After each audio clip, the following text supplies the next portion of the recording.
everybody, and it is a pleasure to be back here in St. Petersburg at this wonderful event. Доброе утро всем вам. Очень рад снова присутствовать в Санкт-Петербурге на столь замечательном событии вновь. Unfortunately, my Russian hasn't improved, but I have a translator today who's going to make everything perfect. К сожалению, с русским языком у меня по-прежнему не очень, поэтому мне будет помогать переводчик. Today I'm going to be going through a lot of the updates and changes that are coming with the PCI range of standards, and I'd also like to talk a bit about the involvement that you can have with the Council. Сегодня я буду рассказывать о тех изменениях и тех новшествах, которые произошли в стандартах, которые были внесены в стандарты PCI, и также мы сможем поговорить с вами о том, как вы могли бы участвовать в этом совместном процессе. We'll be having a question and answer session afterwards, so if you have any questions, if you can just make a note and we'll answer them in the second session. Поэтому во второй части после моего доклада будет возможность задать вопросы. Если хотите, вы можете их записать и задать уже после моего выступления. And I apologize for bringing the English weather with me here to St. Petersburg. It's usually sunny, but I brought the rain. Также хочу попросить прощения за то, что, к сожалению, я привез с собой британскую погоду. Обычно, как я понимаю, здесь солнечно, но вот сегодня, вчера идет дождь. Okay, let's go on and start talking about security. Давайте продолжим и начнем говорить о безопасности. Okay. Security, especially in the payments world, is a global challenge. Безопасность, особенно в мире платежей, это особый глобальный всемирный вызов. It is why we are all here together in the room, because we need to secure payment data and cardholder data. Именно поэтому мы сегодня все здесь собрались с вами, с тем, чтобы обеспечить безопасность как данных держателей карт, так и данных, которые записаны на самой карте. The challenges that we're facing here in Russia are the same that we're facing in the UK, the same that we're facing in America, in Japan, anywhere in the world, we are facing these global security challenges. И сложности, те вызовы, которые мы на себе испытываем в России, они абсолютно такие же, как и в США, Великобритании, в Японии и во всем мире. But you don't have to just take my word for it. This is the World Economic Forum. Можно не просто на веру принимать то, что я говорю, а посмотреть всемирные данные. And each year they produce an annual report, and within that report they risk the top global threats to the world economy. И это данные, которые обсуждаются на Всемирном экономическом форуме. Ежегодно на форуме подготавливается список из самых основных угроз, которые появляются ежегодно. And when we look at the top 5 threats, we see that 3 of them are weather-related. И можно обратить внимание вот на 5 таких угроз, которые выявлены за последний год. 3 из них относятся к погодным условиям, с катастрофам, связанным с погодой. But the other 2 are absolutely what we are all about: cyber attacks and data fraud or theft. И 2 другие угрозы, 2 других типа угроз — это кибератаки и мошенничество с данными и похищение данных. And if you want to convince your managers and your senior managers as to why they need to do and put in good security practices, then this is an excellent starting point. И поэтому, если вам необходимо каким-то образом доказать своему руководству, зачем требуется вкладывать средства, зачем нужно обращать особое внимание на обеспечение безопасности, вот это как раз 2 важных пункта, на которые можно обратить их внимание. And that is why the PCI Security Standards Council exists. That is why I'm here today, is to talk about how we can improve payment security. И именно для этой цели существует наш совет PCI, который разрабатывает и приводит в жизнь стандарты. Именно для этого я приехал сегодня к вам, чтобы поговорить об этом, для того, чтобы обеспечить безопасность данных платежей.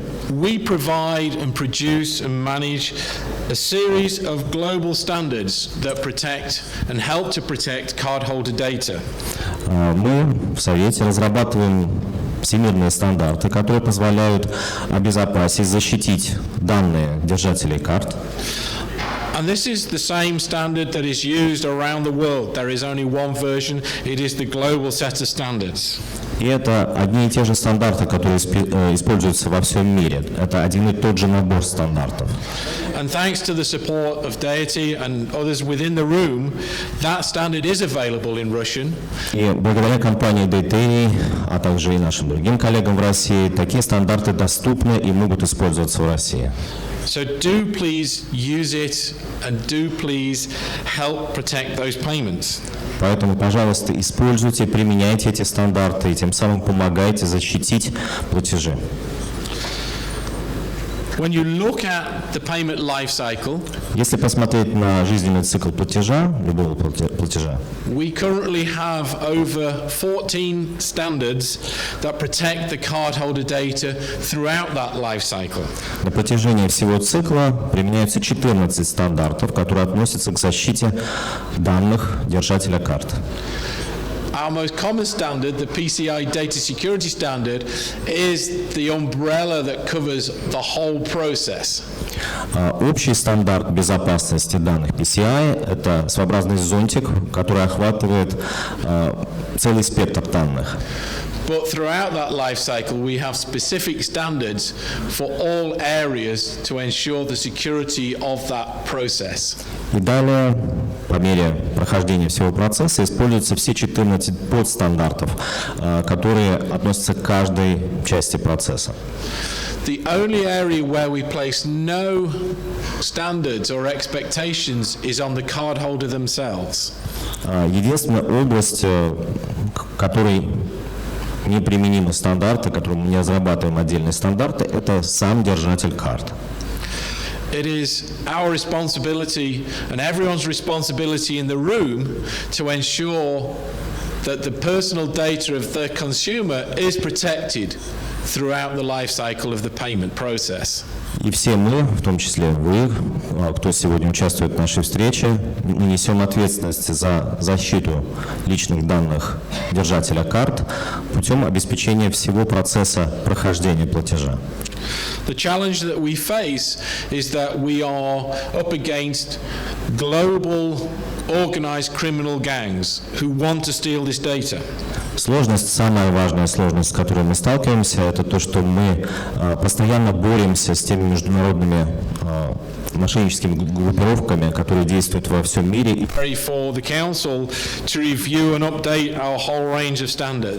Поэтому для нашего совета важной задачей является постоянный пересмотр содержания стандартов. Just to make life easy for you today, I'm quite happy to release the presentation. So instead of you having to take pictures every slide, you can. Я думаю, чтобы и вам было проще, я буду рад для каждого из вас дать копию этой презентации, чтобы вы могли ознакомиться с каждым отдельным слайдом. Okay. So what I'd like to focus on. На основных новшествах. When I look at our range of 14 standards, I mean, arrange them in a wall of standards. Если посмотреть на наши стандарты, все 14 стандартов, это вот я их изобразил в качестве такой стены из модулей. Then you can see just exactly what we're doing.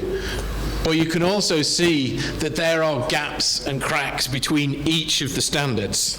Можно увидеть, что мы делаем, как эти стандарты работают, но тем не менее есть и какие-то пропущенные места, то есть есть и недостатки. And one of the things we're looking at within the council and looking at globally is how we can try and reduce those gaps to make sure there aren't ways in which the criminals can get to that cardholder data. Поэтому мы в Совете все время стараемся следить за тем, в каких местах недостает каких-то данных в этих стандартах, что стандартами не охвачено, с тем, чтобы обеспечить безопасность тех данных, которые стремятся выкрасть мошенники. One of the most important ways we can do that is by working together as a community. И важно то, что мы сможем этого достичь, если будем работать совместно. в сообществе. And one of the changes that the Council has introduced this year is to improve our request for feedback, our request for comment process.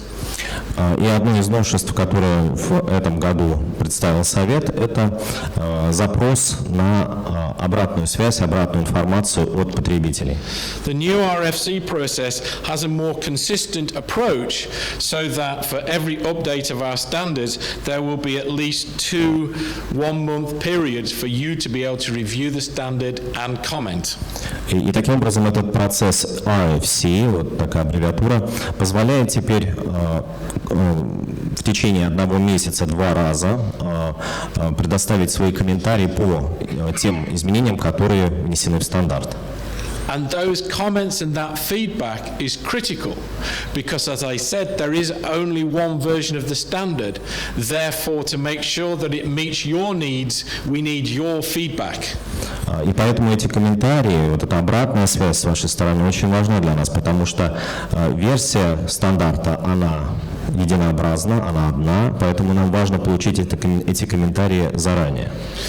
Within the Council, we are very fortunate that NSPK and the MIACARD are part of the Council and they provide us feedback, but we also need your broader input as well. И в Совете мы, конечно, очень рады, что в нашем совместном процессе принимают участие РСПК и Карта МИР, и нам важно, чтобы и с вашей стороны, как пользователей, поступали такие комментарии. When you look at our process, you can see that we've been doing various updates through the program this year already. Если посмотреть на процесс, сам процесс изменения стандарта, уже можно обратить внимание, что на протяжении этого года были внесены отдельные изменения. So you can see the various standards that we are updating and when those comment periods will be taking place. И здесь можно увидеть перечень тех стандартов, в которые внесены изменения, и указанные периоды, в течение которых пользователи могут предоставить свои комментарии. So having said that the PCI DSS is our overarching umbrella of the standard, this is the one I'd like to talk about first. Поэтому PCI стандарты — это в целом такой зонтик, который обеспечивает применение всех 14 стандартов у пользователей. Вот с этого, пожалуй, мы и начнем. Although in recent years we've done an update from 3.0 to 3.1 to 3.2 to 3.2.1, it is a number of years since we did a full review of the standard. Несмотря на то, что на протяжении последних лет были версии 3, 3.1, 3.2 и так далее, мы сделали полный обзор и отредактировали, внесли изменения в последнюю версию стандарта. And in the 4 years since we last did a full update, we have seen a significant change in how organizations are undertaking payments. И на протяжении 4 лет, в течение которых вносились изменения в общий стандарт, мы замечали, что организации вносили и вносят, продолжают вносить изменения в процессы платежей. And we've also seen a significant change in how the criminals are attacking us. Мы также наблюдаем и серьезные изменения с точки зрения самого подхода мошенников к использованию данных. So we've commenced a full review of the PCI DSS, which will be released as version 4.0. Поэтому был проведен общий обзор всего стандарта PCI DSS до версии 4.0. It can be said, and we are very much in the early stages of this process of updating and developing the new requirements. И поэтому мы сейчас находимся на самом начальном этапе внедрения этих новых требований. So at the moment we are internally within the council and with our partners under development of the update. Сейчас мы находимся на стадии разработки и подготовки требований, как в Совете и совместно с нашими партнерами. One of the things that the feedback we got from organizations around the world was, especially as they're using the cloud and using the cloud in many different ways, they started finding that it was not easy to fit the PCI DSS to their technology. И то, что мы слышим от наших партнеров, от наших клиентов во всем мире, это то, что когда они начинают применять PCI DSS в облаке, они сталкиваются со сложностями, его применимостью и насколько этот стандарт сопоставим с используемыми ими технологиями. It's also clear that in some instances, having a defined requirement which needs a particular assessment is not always going to work. And sometimes we may have to look towards a more risk-based approach. И поэтому только на основании каких-то отдельных оценок очень сложно сказать, сработает ли такое решение или нет. Поэтому подход должен быть основан на каждом отдельном риске. So this is a new area for us. The Council has never been looking at risk approach before, and so this is a new challenge that we have to address. Поэтому вот такой подход наш Совет еще пока не использовал, и сейчас мы только начинаем, приступаем к тому, чтобы начать оценивать риски. Это для нас новая область. At the same time, the standard has to work for the smallest merchants to the largest, most complex merchants. И к тому же этот стандарт, он должен быть применим и должен быть использован как малыми компаниями, так и крупными компаниями. So there will be a fundamental rewrite and update of, I would say, just about every requirement within the standard. Поэтому я скажу так, что практически каждое требование, которое указано сейчас в стандарте, оно претерпит определенные изменения в соответствии с вот этой оценкой. There will still be the 12 requirements. Останется те же 12 требований. But for each requirement, we have looked at how it was worded, whether wording was sufficient, whether it needed to be updated and made clearer. Но, тем не менее, мы посмотрим, насколько точны и верные формулировки, насколько они понятны, и, возможно, требуется внести в них изменения, отредактировать их. The format and the layout of the standard will generally stay the same, so we'll have requirement, testing procedure and guidance still. Останется, тем не менее, тем же самым формат стандарта, где будут даны указания, как его применять и как проводить тестирование. But there will be a new column which will be called intent.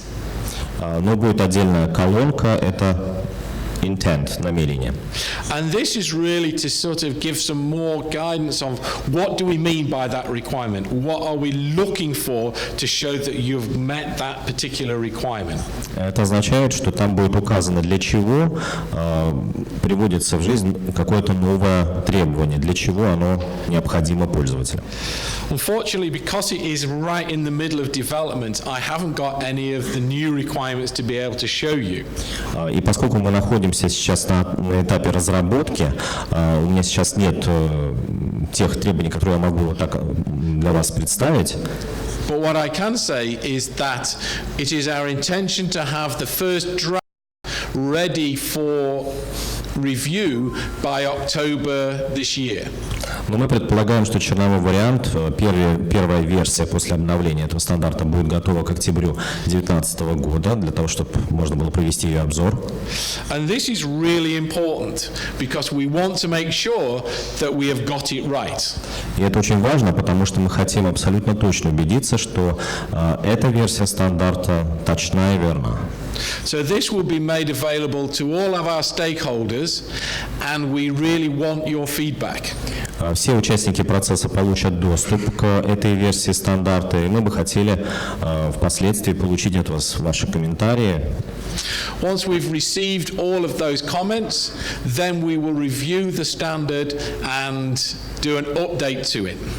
После получения комментариев от участников мы проведем снова обзор стандарта и внесем те изменения, которые соответствуют комментариям пользователей. We always review and look at every single comment that we receive. So depending on how many comments will dictate when we'll be able to produce the next draft for comment. Поэтому для нас очень важно, мы обращаем внимание на каждый комментарий, который получаем, проводим его оценку, вносим изменения в стандарт и готовим следующую версию стандарта, который будет доступен также для комментариев. Because of the size of the updates and the changes, we are not expecting to release the new version until probably October 2020. Поскольку большой наплыв комментариев мы уже начинаем получать, и поскольку будут вноситься значительные изменения в стандарт, мы ожидаем, что только к концу 2020 года будет готова вот эта окончательная последняя версия. And then we'll go through our usual release cycle so that it will become available for use January 2021 and then become the formal standard January 2022. Дальше начнется обычный цикл выпуска этого стандарта и его внедрение с января 2021 года. So you'll get really, hopefully, time from October 2019 till sort of 2022 to be able to get used to the new version. Поэтому с октября 2019 года по 2021-2022 год у вас будет достаточно времени для того, чтобы подготовиться к новой версии, к новой редакции стандарта. And the aim is, as always, that the PCI DSS will provide and will be appropriate and relevant to help protect the payment data. И основная цель остается прежней. PCI DSS обеспечит такую редакцию стандарта, которая позволит обезопасить, защитить платежи и данные. So when I look at the key goals are we need the standard to meet the security needs for the payment industry. Поэтому, если посмотреть на основные задачи, которые ставит перед собой PCI, это обеспечение, необходимость обеспечить ту версию стандарта, которая отвечает требованиям безопасности отрасли платежей. We need it to be flexible so that it can support the various methodologies and payment techniques used within the industry. Версия стандарта должна быть достаточно гибкой, обеспечивать возможность поддержки дополнительных методологий и тем самым обеспечивать безопасность. And we need to be able to promote security as a continuous process. Кроме того, мы должны обеспечить, чтобы безопасность была постоянным процессом. But this is not the only standard that we are changing or introducing this year. Но это не единственный стандарт, который мы меняем или который мы представляем в этом году. Another standard that we launched in January is our software security standard and software secure lifecycle. Следующий стандарт, который мы представили в январе этого года, это безопасность ПО и безопасность жизненного цикла разработки ПО. And this was another major change for the Council to really bring us in line with how software is being used in today's environment. Мы в Совете ощутили эти изменения сами на себе, поскольку ПО, программное обеспечение, меняется и вносятся постоянные изменения. And going forward, this will replace the PADSS standard. И со временем оно заменит PADSS стандарт с таким названием, с такой аббревиатурой. So back in 2008, when we first developed the PADSS, software was developed that would be used for a year, probably without being changed. В 2008 году, когда этот стандарт PADSS был впервые представлен, он был рассчитан на такое ПО, которое проработает год без особых изменений. Today, software is developed and used within days and weeks, and patches are coming out several times a day. А на сегодняшний день мы наблюдаем, что еженедельно, ежемесячно вносятся изменения в программное обеспечение, выходят новые патчи, новые изменения. Which just does not fit within the PADSS process.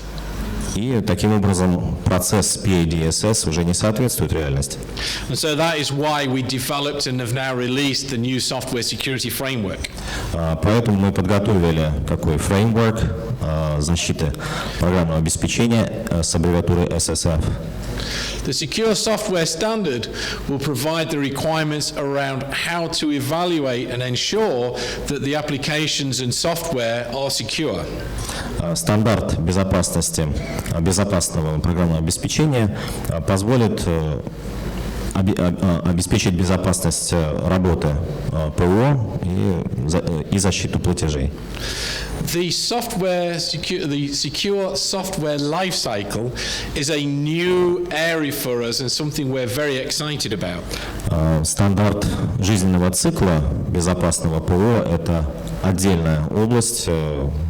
Нам очень нравится, вот это совершенно новая для нас область. With the life cycle, what we will do is we will approve the development and quality assurance process of the software developer. В этом жизненном цикле мы постараемся обеспечить безопасность разработки самого программного обеспечения компании-разработчиком. And this is new to the council. Это новая область для нашего совета. And what this will mean is that when the vendor develops some new software, then if they are approved by the council, then they can inform us that they have released the software or done an update against that approved process. Для нас важно понимать, что если разработчик разрабатывает какое-то программное обеспечение, он информирует совет об этой разработке или о внесенных изменениях с тем, чтобы эти изменения полностью соответствовали нашему стандарту. What this means is then any software or updates or patches meet and are approved by the council. Таким образом, новое ПО, какие-то патчи или какие-то изменения в программном обеспечении, они должны утверждаться советом.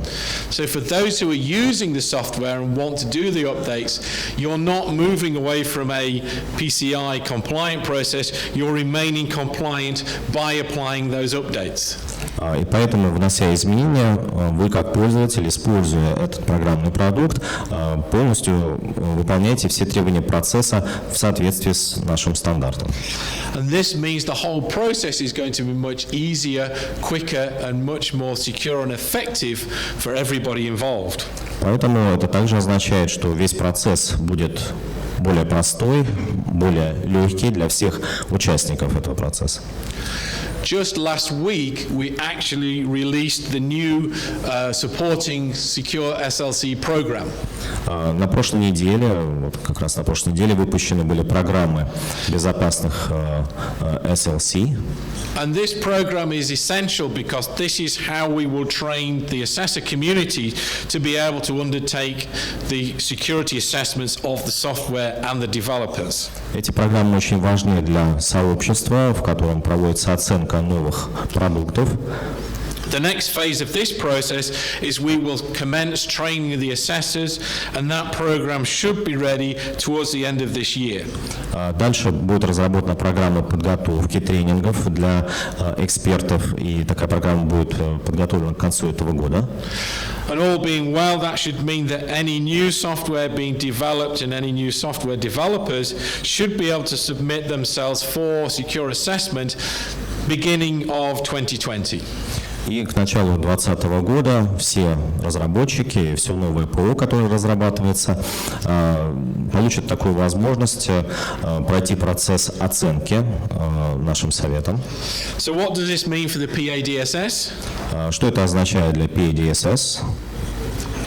If you are using PADSS today, please continue to use it. It is very good because it gives us some security confidence in the software you're using. Могу сказать, что продолжайте использовать PADSS, если вы уже используете этот процесс, поскольку это обеспечивает безопасность и полную уверенность в том программном продукте, который вы используете. But we will be closing the PADSS to new submissions in mid-2021. И к середине 2021 года будут приняты новые, будут внесены изменения в PADSS. And that is really so that if you're in the process of going through or developing software against PADSS, you have the opportunity to get that completed and evaluated. Что это означает для разработчика программного продукта? Это означает, что у вас достаточно времени для того, чтобы этот программный продукт прошел оценку, эти изменения прошли оценку и были приняты до середины 2021 года. By the end of 2022, we'll be closing down the PADSS and migrating across to the new software security framework. И это также означает, что к концу 2022 года процесс PADSS будет завершен, новая версия, новая редакция будет использоваться и будет проведена оценка для обеспечения безопасности программных продуктов.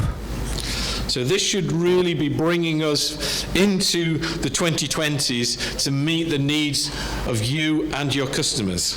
И это будет означать, что 2020-е годы все новые программные продукты и все изменения, которые в них происходят, будут отвечать требованиям, вашим требованиям и требованиям ваших клиентов. The next standard that we are updating is our software-based PIN on COTS. So this program was released in 2018. Следующий стандарт, который также претерпевает изменения, это стандарт основанного на программном продукте PIN. Стандарт выпущен в 2018 году.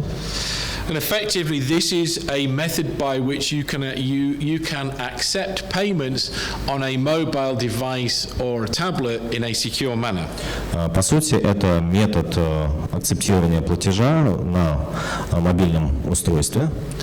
By using a secure card reader with PIN capability.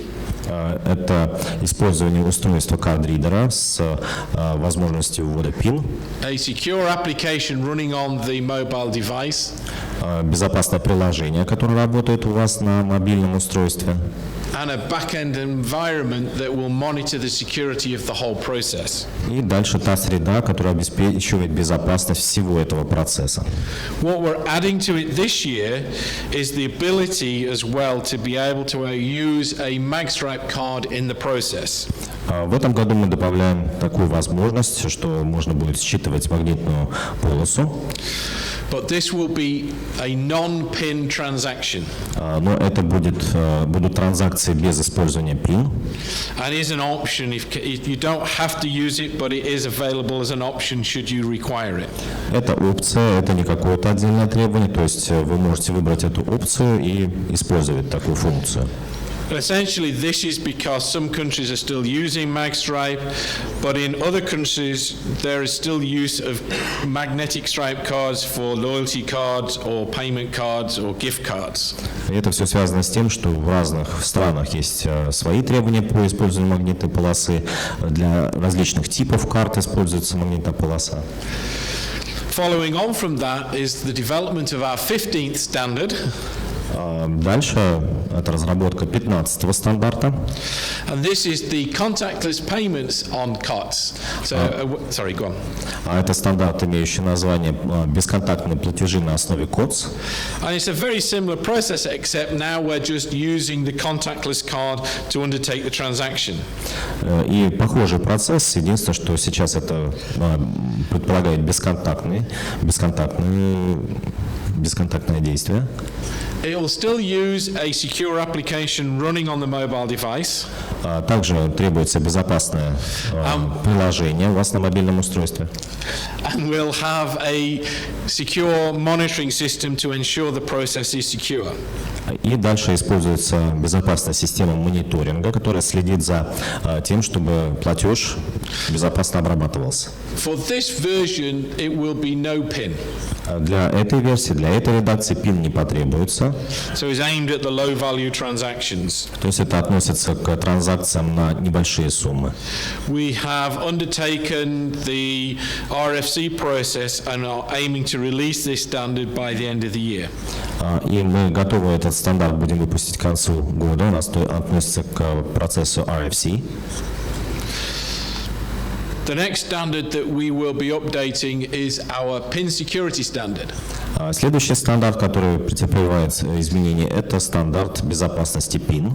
And the change in this particular standard is the evaluation process for PIN security has now moved within the council.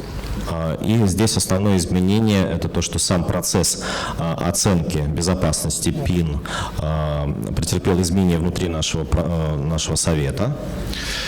So historically, the assessments were performed by each of the card brands, but now we will be training the auditors to undertake this work. Изначально уже исторически так сложилось, что оценка процесса проводилась каждой компанией, разработчиком карт, и сейчас эта оценка будет проводиться аудиторами. If you remember from the earlier slide, this one is focused more at the issuer side of things than the merchant side of things. И если сравнить с предыдущим слайдом, то это здесь больше относится к работе компаний.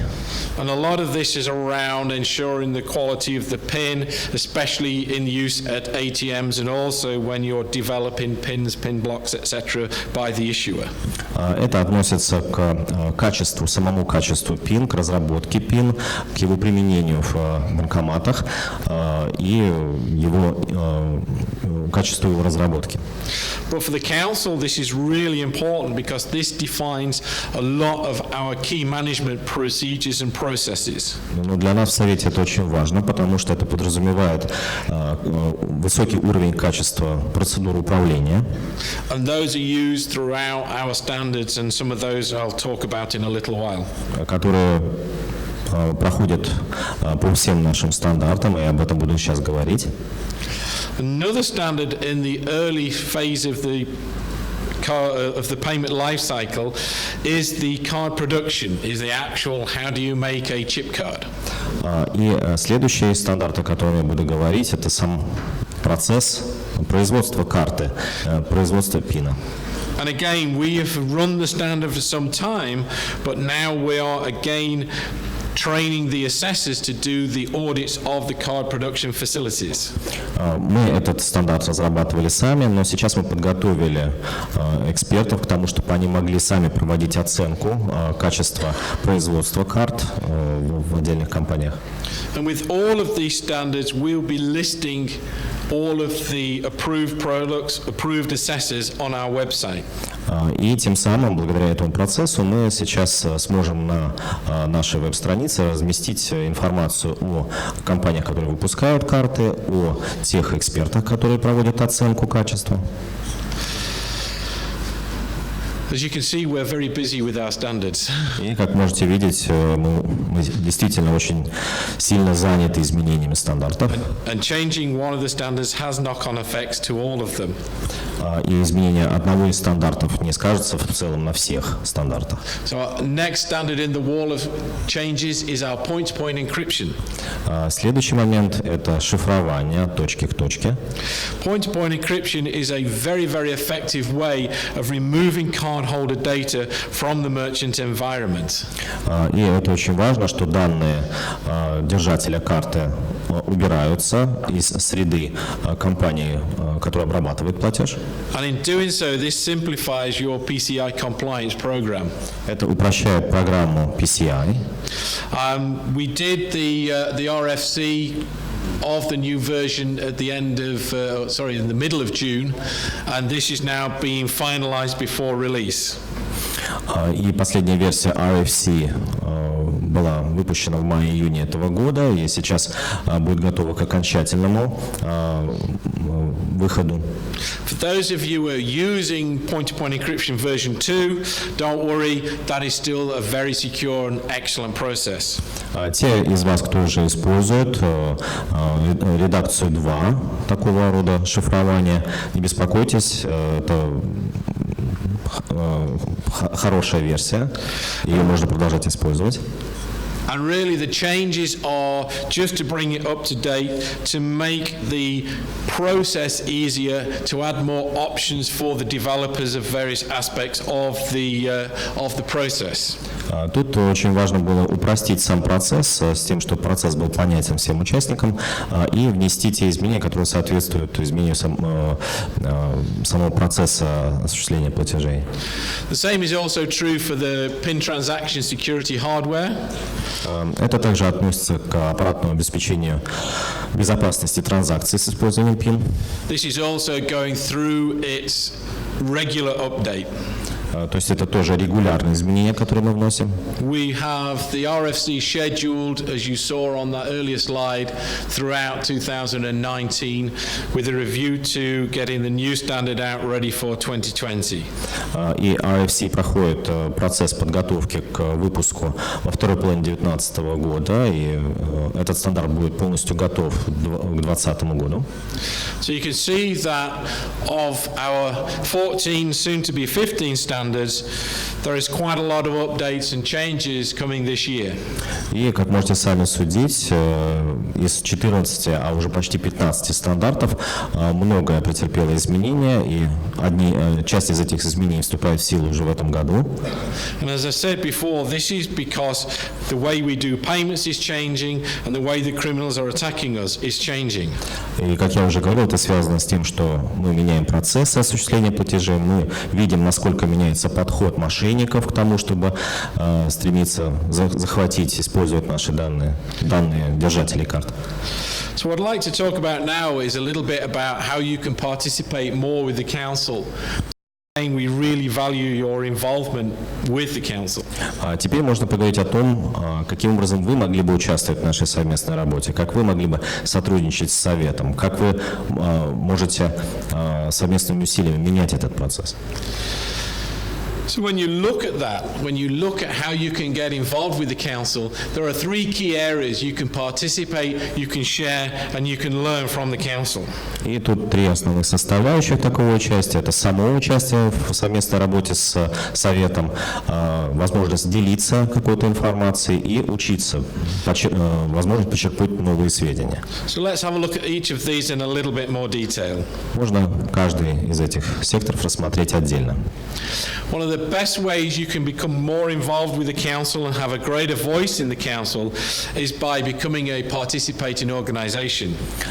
Каким образом можно получить больший доступ и совместно работать с Советом? Это стать организацией участником нашего Совета. This gives you much more involvement, much more visibility and a much greater impact in how our standards and programs are developed. Это дает вам большее вовлечение в наш процесс работы Совета, дает возможность участвовать в разработке программ и стандартов.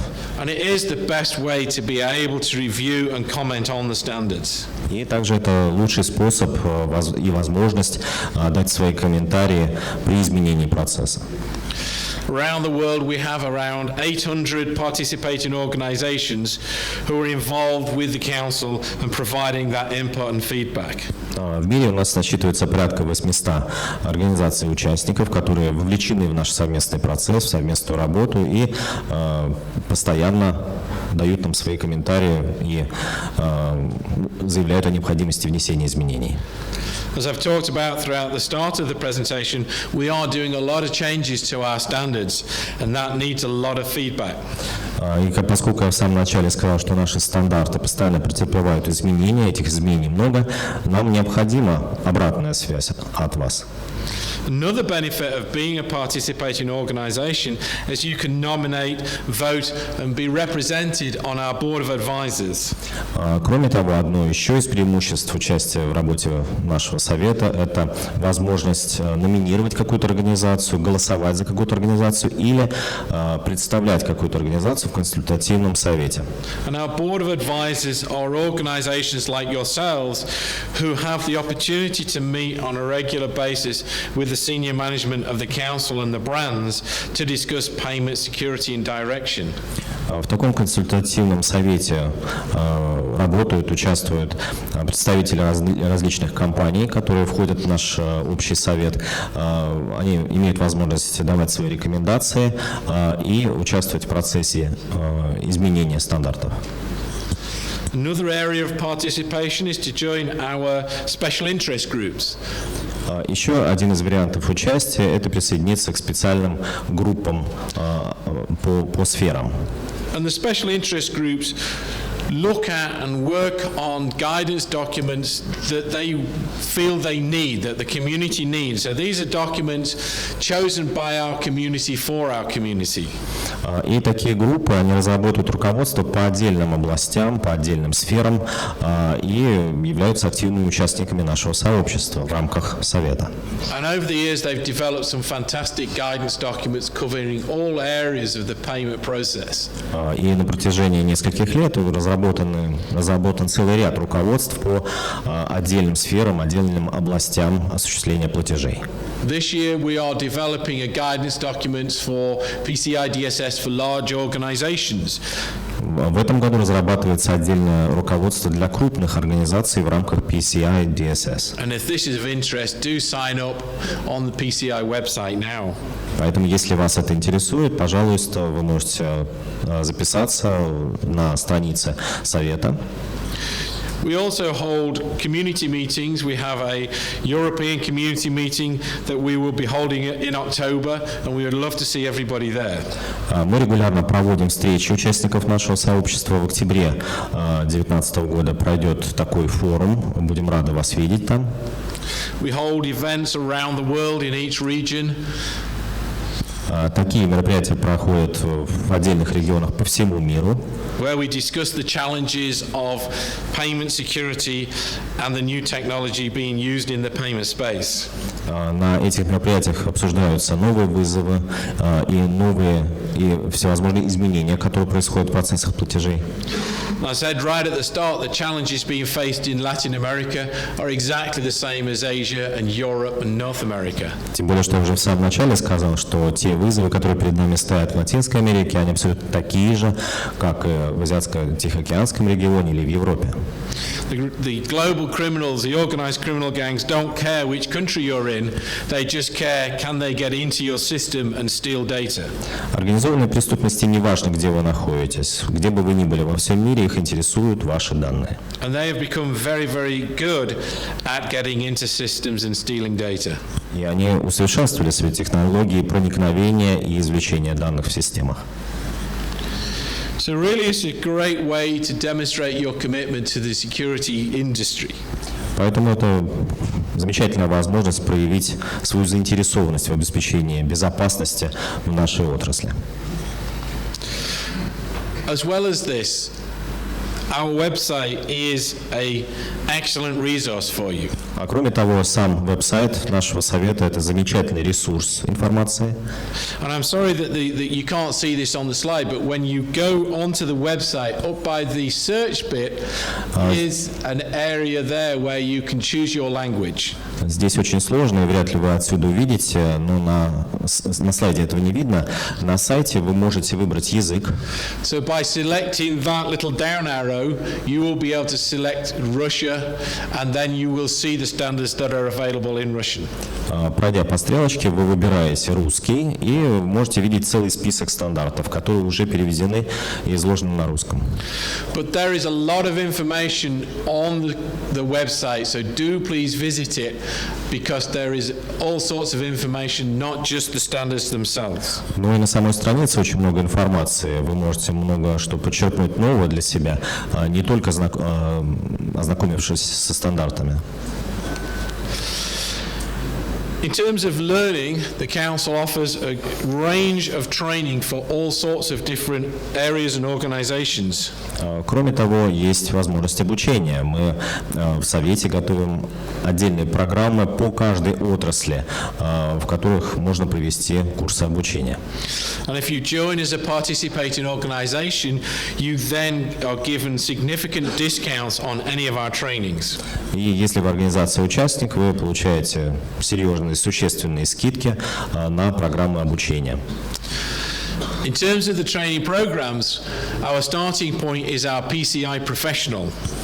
Самая первая программа среди целого спектра программ – это программа для специалистов PCI. This is a personal training, so anyone can undertake this and they become a PCIP, and it provides a general good level of understanding of the PCI standards and programs.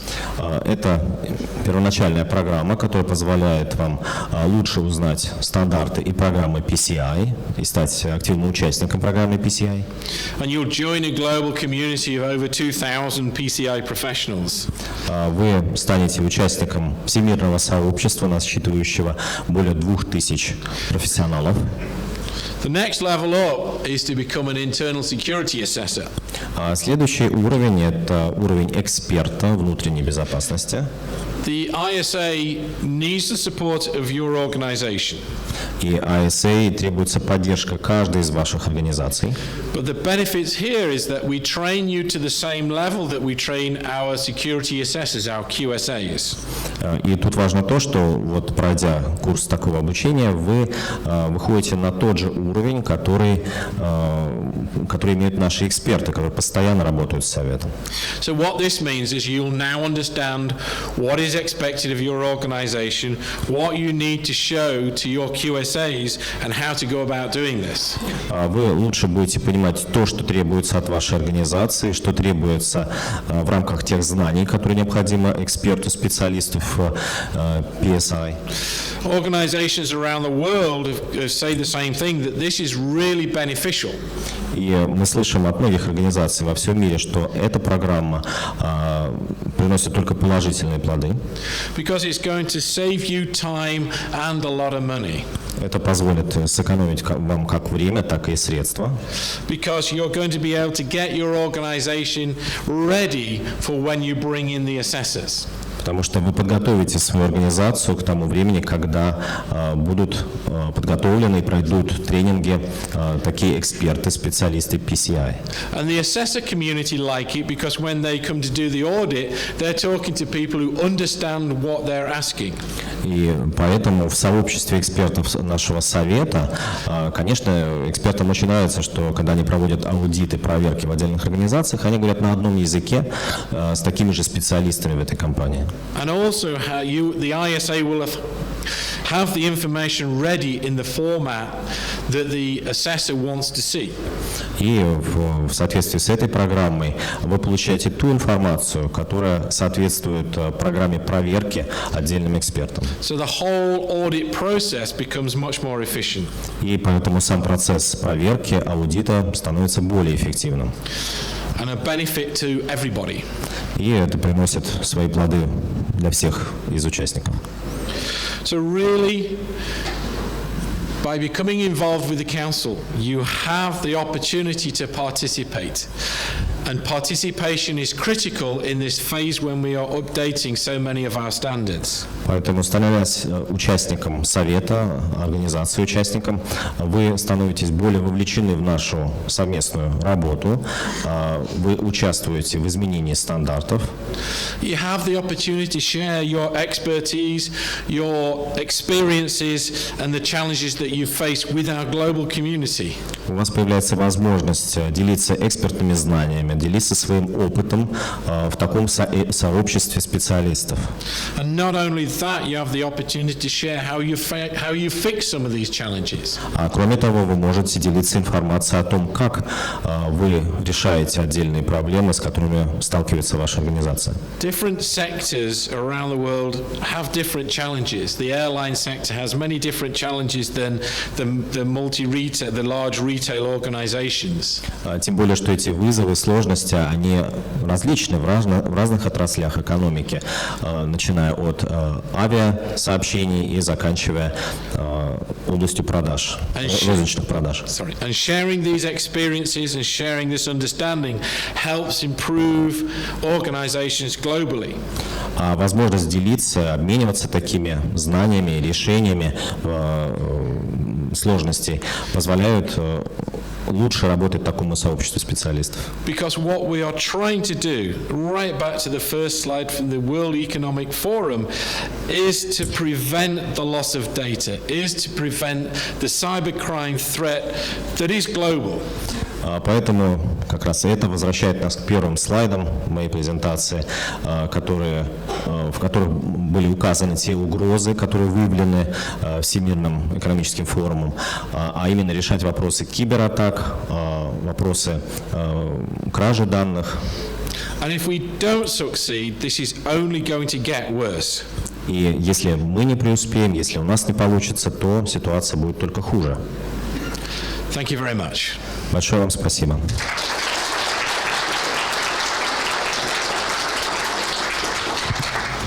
Джереми, большое спасибо за такой насыщенный доклад. Первый вопрос такой, насколько я понял из выступления, ключевое нововведение версии 4.0 PCI DSS – это будет рискоориентированный подход.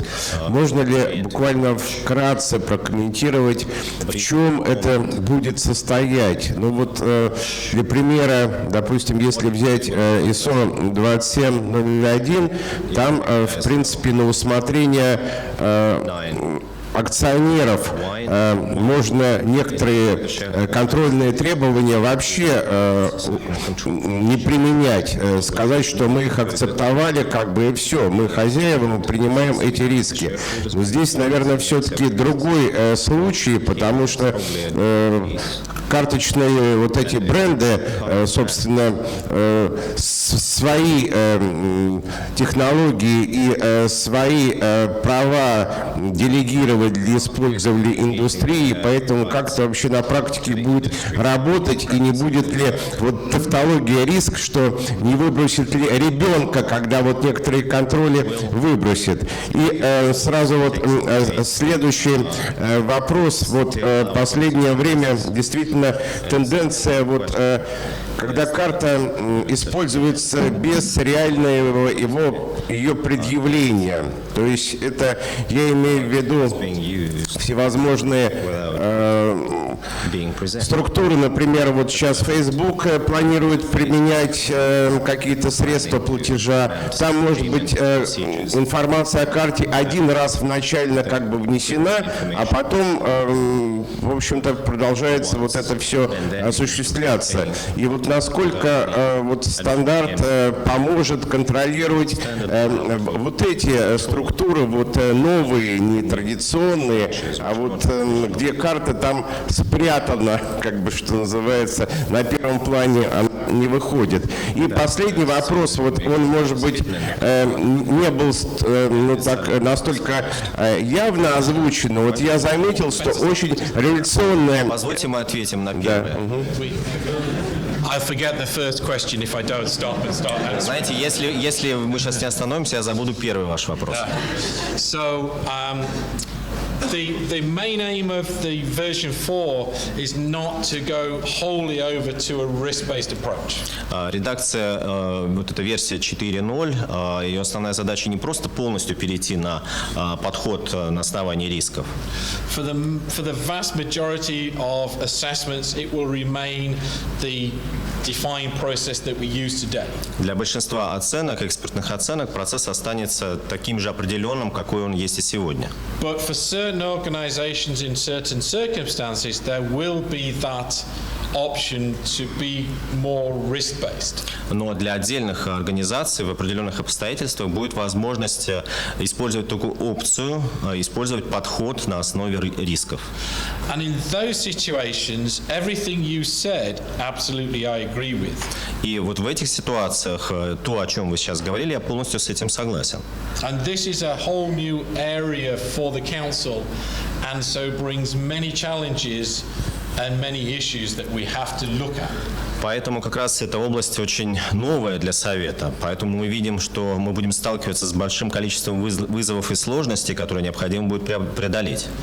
And the obvious question there is, who decides the risk, who decides how high that risk is, and what is the impact of that? И тут встанут такие вопросы, как что это за риск, как его оценивать, какие последствия этого риска.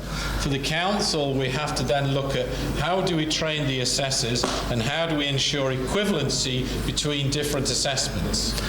И для нас в Совете встанет вопрос, каким образом готовить тогда экспертов и насколько обеспечить эквивалентность экспертных оценок. And then from the global brand's perspective, are they happy to accept this and what this means? И всемирные бренды, они тоже должны быть готовы принять такие требования и понимать, что они в себя включают. And this is a large ongoing discussion within the council. Поэтому в Совете идут такие очень бурные дискуссии. So I would expect us to be more towards our fixed standards than risk, just because we are not, that we don't operate that way. Поэтому мы будем придерживаться тех стандартов, которые есть, а не отдельно фокусироваться на рисках, поскольку мы так не работаем. But for certain organizations, we understand we have to move that way, and it is a lot of work. Но для отдельных организаций нужно будет идти в их направлении, в этом направлении, поэтому тут потребуется отдельная работа оценки рисков. What I would say is that when you see the draft requirements, you won't see anything about risk-based in it, because that will all be in the program that will follow later. Если вы посмотрите на ту версию требований, которая сейчас существует, там эти требования не основаны на рисках, а эти риски будут отражены в готовой программе. So don't be surprised when there is no mention of risk. It is the requirements will be the requirements. Поэтому не удивляйтесь, требования, они останутся требованиями, даже если вы в них не увидите слово «риск», и процесс будет идти своим ходом. I'll go on to the second question. Давайте ко второму вопросу сейчас перейдем.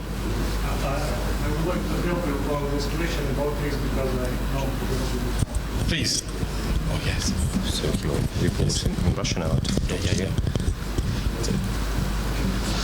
Здравствуйте, меня зовут Андрей Гайко, я из НСПК, и вот мы как раз участвуем в разработке новой версии стандарта. Я хотел бы немножко вот про риски сказать, потому что, да, это вопрос хороший, и мы там долго дискутировали, как с этим быть и как это использовать, поэтому небольшой такой спойлер, как risk-based approach туда будет внедрен. Четвертая версия, она будет более гибкая и больше возможностей даст организациям при реализации требований, которые там указаны. И в частности, механизм оценки риска будет использован следующим образом. Как вы знаете, есть требования, которые говорят, что вам нужно устанавливать критичные патчи в течение месяца. Но некоторые организации крупные сталкиваются с тем, что у них вызывает сложности это требование. И вот для таких случаев там не будет указано явно, что нужно устанавливать раз в месяц, а будет сказано, что организация может оценить свои риски и на основании этого определить, в какой срок они должны эти патчи устанавливать.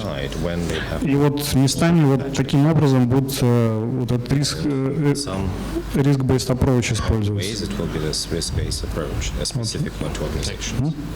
Все. Спасибо.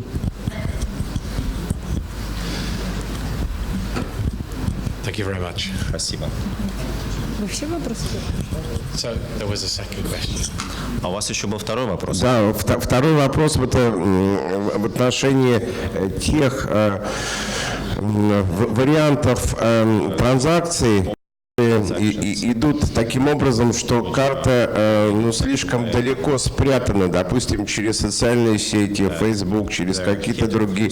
Вот как в этом случае проверять требования стандартов PCI конференции? That's a very good question. Хороший вопрос. So we are aware of like the new payment channels coming online, especially some of the work of Facebook, of WhatsApp being able to move into the payment space. Мы знаем, что вводятся новые каналы осуществления платежей, такие как вот разрабатываемые Фейсбуком.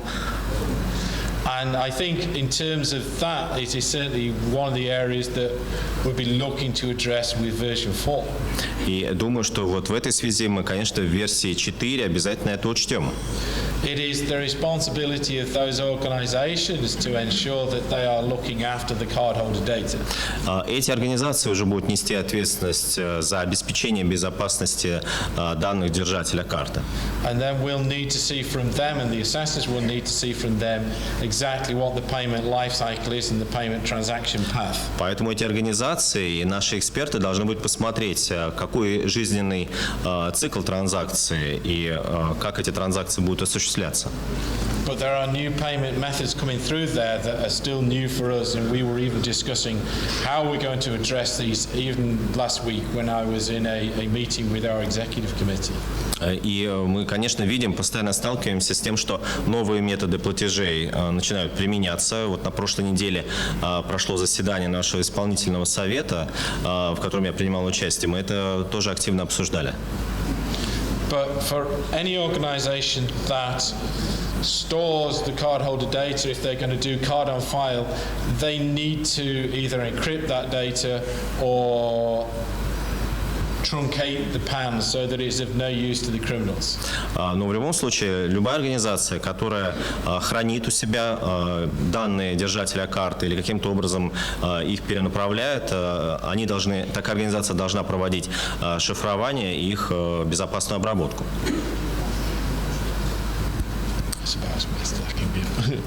Next question. Давайте следующий вопрос. Добрый день, Савинов Александр, Сбербанк. Александр, Сбербанк. Джереми, не первый год, не первый раз я слышу про рискоориентированный подход к соответствию PCI DSS. Равно так сам не первый год говорю, что не все данные нужно защищать. Есть понимание процесса принятия этих рисков. Мы понимаем, участники на рынке разные, с разной зрелостью, с разной чистоплотностью. Кто принимает риск и кто подтверждает, что данный участник этот риск может принять. Высока вероятность, что может быть ситуация, когда малый участник рынка нечистоплотный, нехороший, просто на уровне учредителей бизнеса примет бумажку, я принимаю все риски, храню карточные данные на своей USB флеш-накопителе. Кто подтвердит, что они имеют право так делать, и это нормально?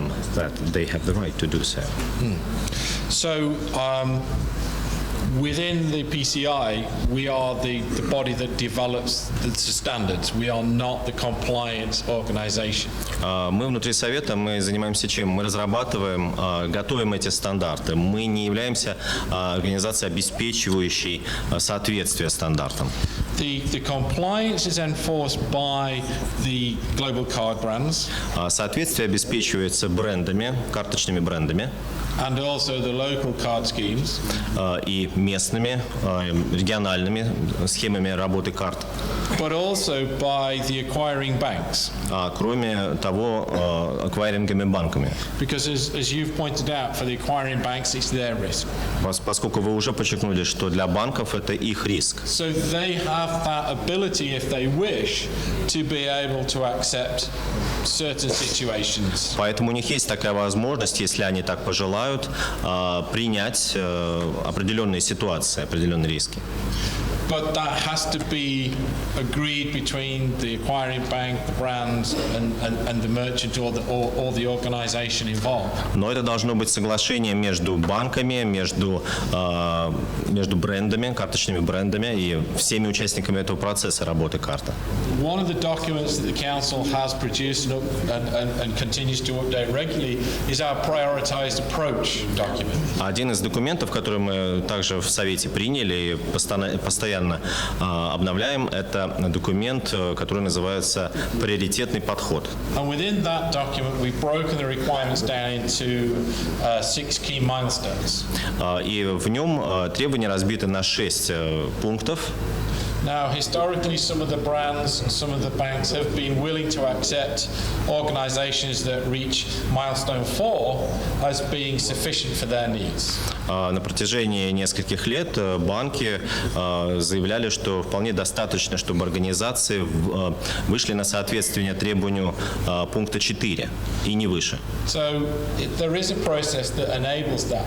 There are certain requirements which fall into milestone 1 that you would never want to be able to give a waiver on.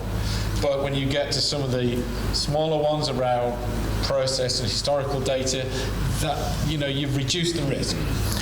Поэтому все зависит от организации, какой тип риска она готова принять, потому что и в требованиях, которые соответствуют пункту 1, есть определенные моменты, которые организации не готовы принять. So the organization wouldn't be PCI compliant, but you would be able to accept that. So that if organizations are complying, the organization would not be PCI compliant, but the acquirer could say that's acceptable. То есть банк, тем не менее, может принять определенные допущения, несмотря на то, что организация соответствует требованиям PCI, Совета PCI. The problem for that organization is then when other organizations want to work with them and they say you're not PCI compliant, there becomes a clash. Но может возникнуть проблема, если они будут сотрудничать с другой организацией, которая не соответствует стандарту PCI. То есть вот здесь может произойти столкновение интересов. So it is something you have to, the acquirers, the brand, they monitor that and try and work that process out. Поэтому мы, весь процесс, все сообщество, включая банки и бренды, должны регулировать этот процесс.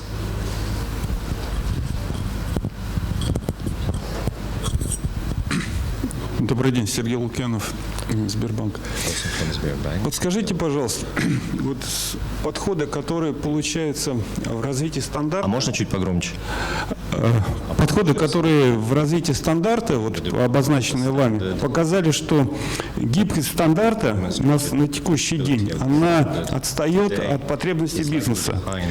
Появляется достаточно большое количество технологий, которые не учитываются в стандарте, и на сегодняшний день можно даже так сказать, что стандарт очень быстро отстает от того, что требует бизнес.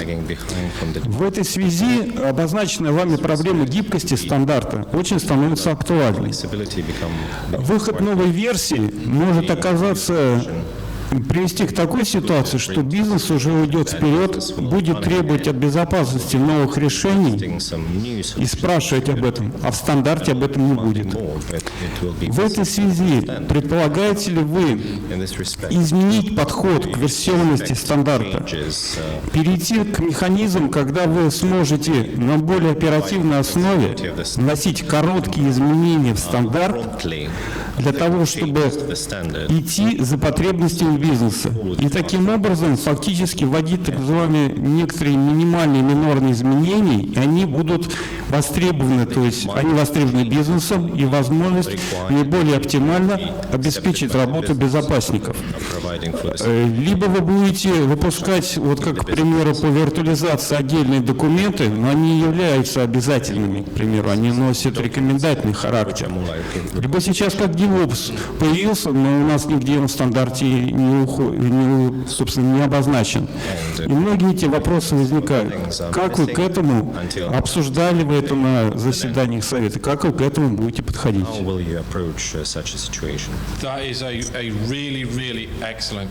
вот это вот замечательный просто вопрос.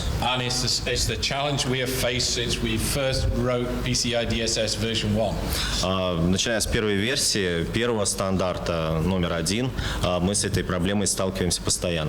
And certainly today the rate of change within the payment space is quicker than I've ever seen it. И на сегодняшний день действительно скорость тех изменений, которые происходят в области платежей, наивысшая по сравнению с предыдущими периодами. And as a standards body, our challenge is always to try and keep up with where technology in the payment space especially is going. Поэтому да, в Совете мы испытываем такую сложность следить и полностью идти в ногу с теми изменениями, которые происходят как в процессах платежей, так и в работе мошенников. The other challenge is knowing which way the payments are going. We see new ideas and new concepts come along almost weekly. И практически еженедельно мы видим какие-то новые концепции, новые идеи появляются. And for us, the challenge is knowing which one is going to be the next mainstream process. Для нас сложность в этом случае заключается в том, чтобы понимать, что станет мейнстримом, что станет ключевым процессом среди этих концепций. A classic example is blockchain. Классический пример – это блокчейны. We've been watching blockchain for a couple of years, but not yet have we incorporated it into our standards because we still don't know really how it's going to come into mainstream payments. Скажем, блокчейны, на протяжении 2 лет мы наблюдаем развитие этого процесса, но до сих пор мы не внесли изменения в стандарт, потому что не понимаем, как этот процесс скажется на платежах. Another example are QR codes. Другой пример – это коды QR. And the QR codes are becoming much more popular. А сейчас они становятся более популярными. And with those we start working with our other standards body EMV code to see which they will cover and which we will cover. И в этой связи мы работаем совместно с ENV, еще одной организацией, думаем над тем, что будут охватывать они, а что мы. But you are absolutely right. We needed to do a major update of PCI DSS to get us nearer to where we need to be. Поэтому вы правы. Действительно, нам нужно все эти изменения, которые мы вносим в PCI DSS, проводить так, чтобы они соответствовали тому уровню, на котором мы находимся. And I do see that going forward there will be more smaller updates, maybe more frequently, as the payment industry moves and changes. И мы видим также, что какие-то изменения будут, возможно, незначительными, но более частыми, и их нужно будет учитывать быстрее по мере изменения системы платежей. And I'm going to come back to the community part because one of the big benefits of our community is you can tell us when we start not fitting. You can tell us when new payment processes are coming on that we don't cover. Поэтому я тут и возвращаюсь к вопросу нашего сообщества. Именно вы, сообщество, должны сообщать нам, где мы не успеваем, какие процессы мы должны учитывать, которые появляются.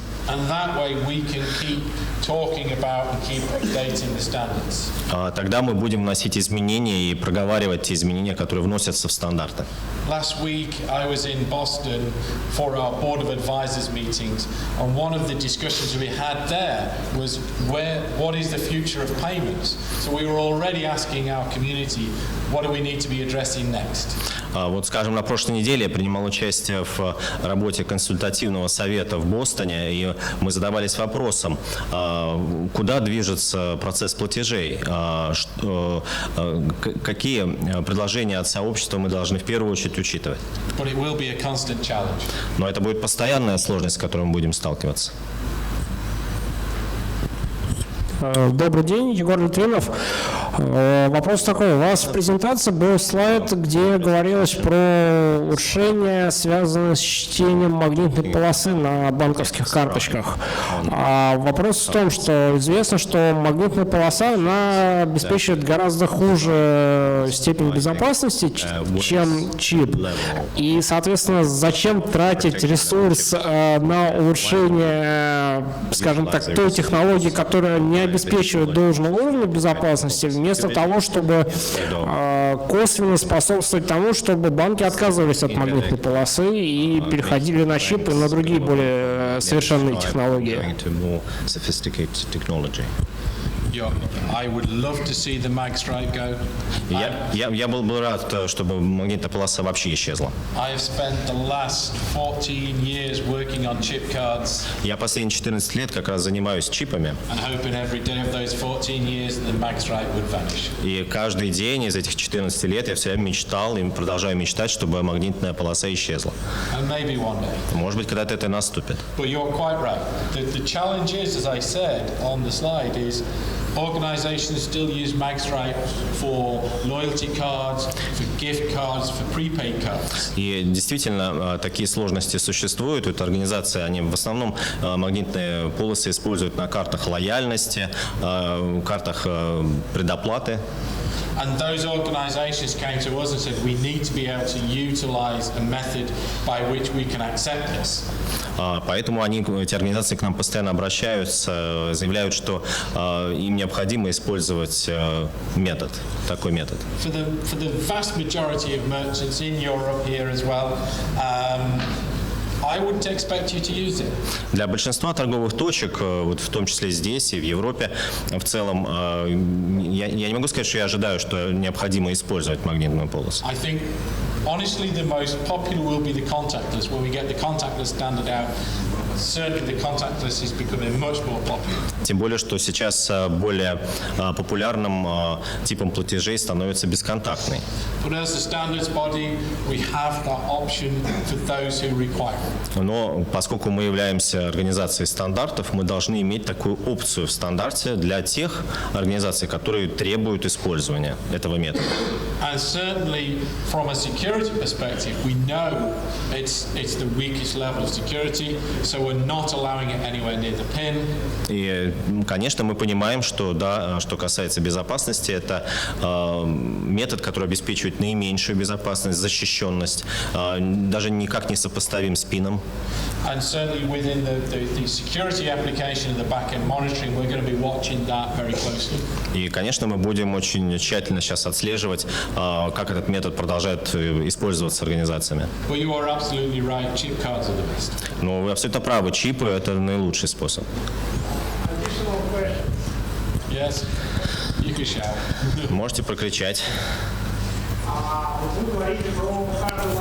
You're talking about the loyalty cards that some organizations are requesting. Но почему тем же организациям не начать объяснять, что, ребята, это плохо с точки зрения безопасности, потому что, я думаю, со мной здесь все согласятся с тем, что у нас есть там карта лояльности миль для авиаперелетов с магнитной полосой. И берем какой-то практический кейс, когда вот с этой карты злоумышленник умудряется похитить все накопленные мили, и мы тем самым лишаемся бесплатного перелета. И получается, вы как организация, которая задает стандарт, может поспособствовать исключению таких случаев. Почему, скажем так, вы все время поддерживаете, что да, ради вас мы будем поддерживать магнитную полосу и пытаться как-то ее улучшить? So that it remains. You're absolutely right. The Абсолютно fraud, правы. there is another organization focused literally on preventing loyalty fraud. Есть отдельная организация, которая занимается конкретно безопасностью и защитой от мошенничества с картами лояльности. And I would like to see all of those move into a chip environment or into an application-based. Я был бы рад, чтобы все эти организации, которые используют такие карты, перешли полностью на чипы и в такую среду. А какие-то вопросы еще и будут? Да, здравствуйте. Анна Зинчук, компания Яндекс. Как сказал предыдущий коллега про девопсов и про будущее, для нас девопсы и контейнерная инфраструктура – это уже скорее давно наступившее настоящее. Будет ли новый стандарт учитывать контейнерную инфраструктуру и девопсов? The D-box and the container infrastructure, will the new standard encompass that? D-box. Если честно, я не уверен, что я знаю, что такое D-box. Мне, наверное, надо будет обратиться к экспертам. Это когда разработчики умеют сами накатывать приложение. Разработчик-администратор в одном лице. When the developers are administrators, she calls it D-box.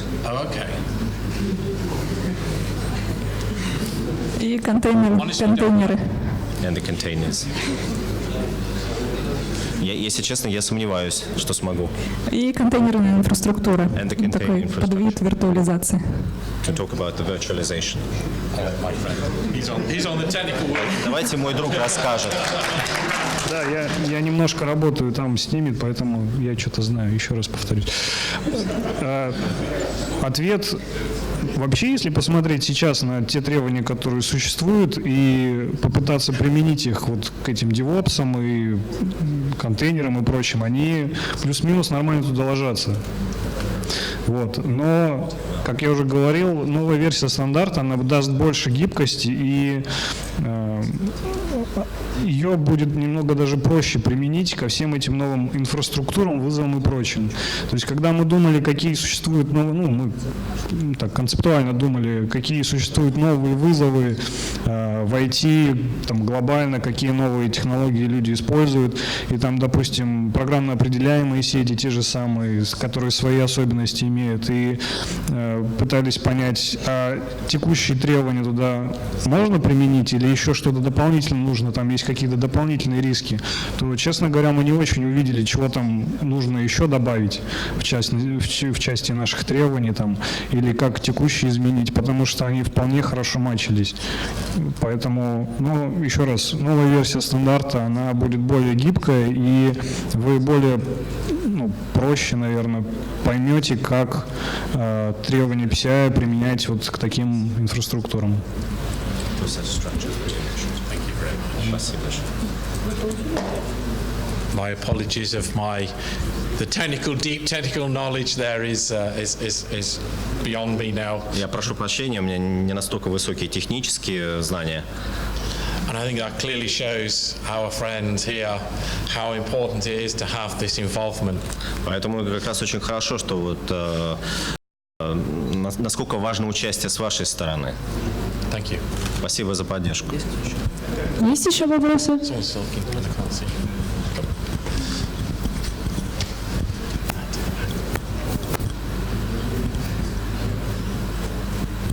Спасибо. Я задам вопрос на английском языке. Thanks a lot for your presentation and experience.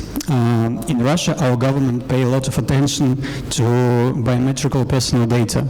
So they implement and develop regulation of biometrical identification, personal data processing and collection. Nowadays, many banks, organizations have purchased thousands of ATMs with biometrical identification to provide using ATMs without cards and make payments. But they still don't have a basis to use it, a legal basis, and they've got a lack of practice and standards. Are you going to pay your attention to this issue and activity and participate in implementing standards, assessing and way of realization? And another question, what do you think about other countries? Are they ready to this activity or not? That's a very interesting question. In terms of a lot of the development of biometrics, we are looking to two other standard bodies for that. Очень интересный вопрос. Что касается биометрических данных, meaning that there will be two other bodies dealing with that. Yes. Мы рассматриваем участие двух организаций, которые будут заниматься именно биометрическими данными. So the first one is our good friends at EMVCO, who are doing a lot of work on that area. Первая организация — это INVICO, они уже занимаются биометрическими данными. And the second is a group called FIDO. А другая организация — это группа FIDO, who are really focused on biometric authentication. Которые как раз занимаются аутентификацией данных по биометрии. So from our perspective of PCI, we'll look at what they're doing and then how that will fit into what we are developing and how we're operating. Поэтому наш совет, мы сейчас будем очень тщательно смотреть, как они разрабатывают применение биометрических данных и насколько успешно этот процесс у них будет идти. In terms of your second question, what are other countries doing? Certainly in the European community, there are new regulations around authentication coming through. So there is a lot of interest in utilizing biometrics as a way of authenticating your customers. И что касается второй части вопроса по поводу других стран, действительно, вот в Евросоюзе активно используется аутентификация по биометрии, и большой интерес проявляется и другими странами. То есть исследуются возможности, в каких еще областях можно использовать биометрические данные. But in true European community fashion, there's another regulation that says you've got to take great care of biometric information. So almost opposing standards, but we do that. Но в ЕС также, и они, можно сказать, действуют по старинке, они стремятся также обеспечить полную защищенность этих биометрических данных, поэтому это как бы два одновременно действующих стандарта. Применение этих данных и их полная защита. Мы следим за этим процессом. Спасибо. Есть у нас еще время для пары вопросов. Готовы ли задать? Any other questions for another 2 minutes? Вступить в дискуссию. До обеда есть время.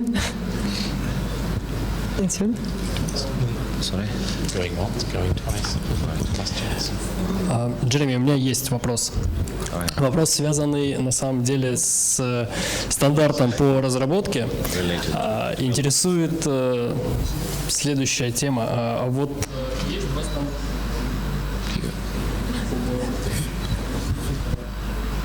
О, есть. Выходит два новых стандарта, точнее, уже опубликованы. Один идет на замену PCI DSS, второй призван сертифицировать непосредственно разработчиков. Интересует вопрос следующего характера. А будет ли являться стандарт по сертификации именно разработчиков как некая обязательная составляющая для тех вендоров, которые будут предоставлять свои услуги на заказ? То есть вот мы знаем, что PCI DSS и новый software стандарт, он идет, скажем так, для коробочных решений, а вот как быть с разработчиками, которые делают именно разработку на заказ приложений? Спасибо. So yes, there'll be two different processes there. So да, будет два разных процесса. And the assessors will be trained on both of those areas. So whether that's to assess the software or the developer. И поэтому вот эти наши эксперты будут проходить отдельную подготовку, что касается оценки, экспертной оценки самого программного продукта и отдельно девелоперской компании. And then on our website we will list the approved software, and then separately we will list the approved developers. И поэтому на своей веб-странице мы изложим список утвержденного ПО и утвержденных компаний-разработчиков.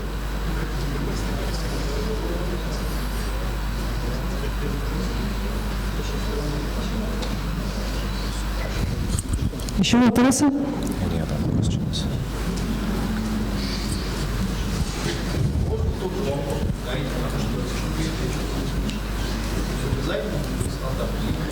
Would the standard be obligatory or not? So the compliance of standards is down to the individual schemes. So соответствие стандартам, как я уже говорил, это относится к отдельным индивидуальным схемам и их применения.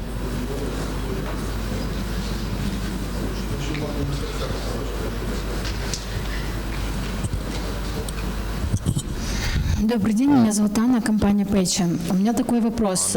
Вот у нас есть современные методы оплаты, монтаж платежей, и они используют на бины токенизацию. И некоторые мерчи хотят использовать, особенно у тех, у кого подписочная модель бизнеса, вместо номера карты делать рекуррентные списания по ним. Надо ли таким ТСП проходить процедуру PCI DSS, чтобы хранить на своей стороне токены? Извините, а можно погромче еще раз вопрос задать? Просто я не раз слышал просто отдельные вообще слова. Современные способы, методы оплаты, например, такие как Apple Pay, Google Pay, они используют не бины, не номер карты, а создают токен на номер карты. И некоторые мерчи, ТСП, онлайн-магазины, у них есть такая идея использовать эти токены, особенно это актуально в подписочных моделях бизнеса, там, как онлайн-кинотеатры, чтобы делать по ним рекуррентные списания. Нужно ли такому магазину проходить PCI DSS, чтобы хранить на своей стороне эти токены? Не номер карты, токены.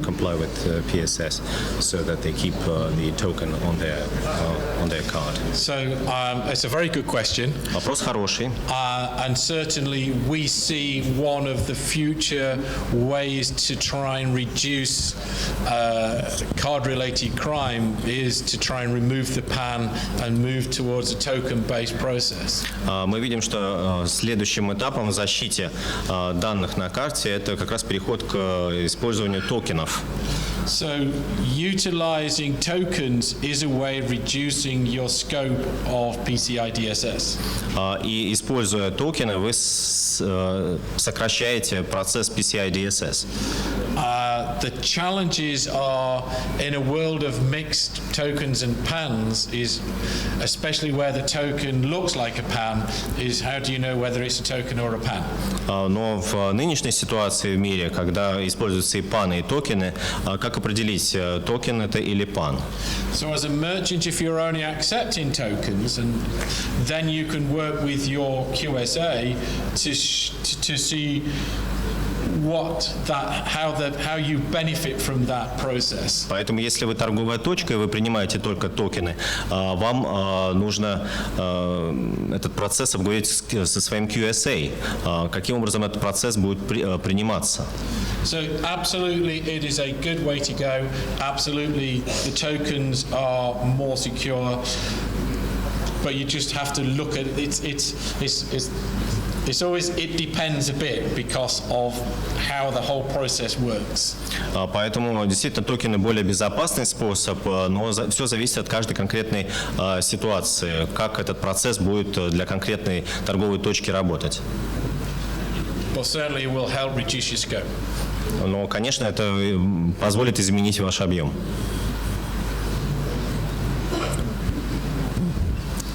Еще вопросы? Any other questions?